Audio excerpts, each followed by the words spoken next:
അപ്പോൾ ഇത് ടൂറ് പോകുന്ന കാഴ്ചകളൊന്നും അല്ല കേട്ടോ. പിന്നെ കാടിനെക്കുറിച്ച് വർണ്ണിക്കാനും വിവരിക്കാനും ഒന്നും എനിക്ക് അറിയില്ല.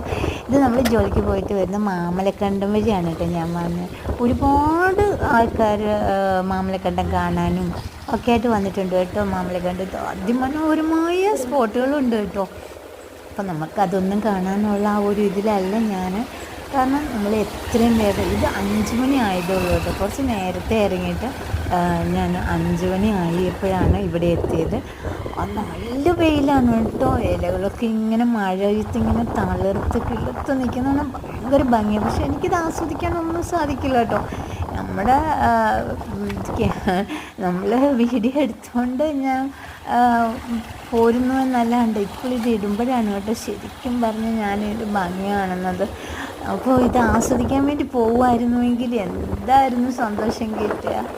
അപ്പോൾ അങ്ങനെ പാഞ്ഞു പോവാണ്. കാരണം പെട്ടെന്നാണ് മഴ വരിക, ഇരുണ്ട് മൂടുക.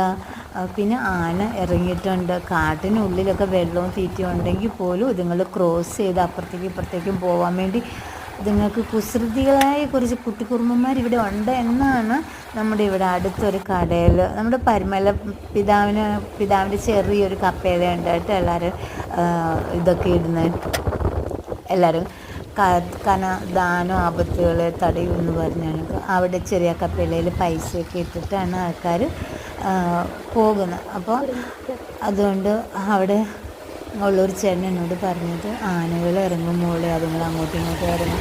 അപ്പോൾ ഞാൻ കുറേ ദിവസമായിട്ട് സ്ഥിരം പോകുന്നത് കൊണ്ട് ഞാൻ ആ കപ്പേലയുടെ അടുത്ത് കുറച്ച് അങ്ങോട്ട് ഫ്രണ്ടിലേക്ക് ചെല്ലുമ്പോൾ കുറച്ച് കടയുണ്ട്. ആ കടയിൽ നിന്ന് ചായയൊക്കെ കുടിക്കാറുണ്ട്. അപ്പോൾ അവിടെയുള്ളവരൊക്കെ ആയിട്ട് നല്ല ഒരു സ്നേഹബന്ധത്തിലേക്ക് വന്നിട്ടുണ്ട്. അപ്പോഴാണ് പറഞ്ഞത് സൂക്ഷിക്കണമെന്ന് പറഞ്ഞു. അപ്പോൾ എനിക്ക് ആരെങ്കിലും പറഞ്ഞു കഴിയുമ്പോൾ ഭയങ്കര പേടിയാണ്. അല്ലെങ്കിൽ പേടിയാണ്, എന്നാലും ആരെങ്കിലും പറയുമ്പോൾ പേടി കുറച്ച് കൂടും.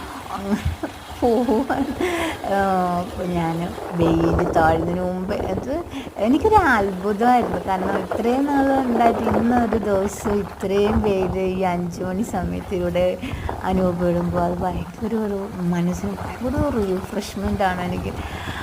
അങ്ങനെ നമ്മൾ നാട്ടിലേക്ക് ഞാൻ ഇറങ്ങുകയാണ്.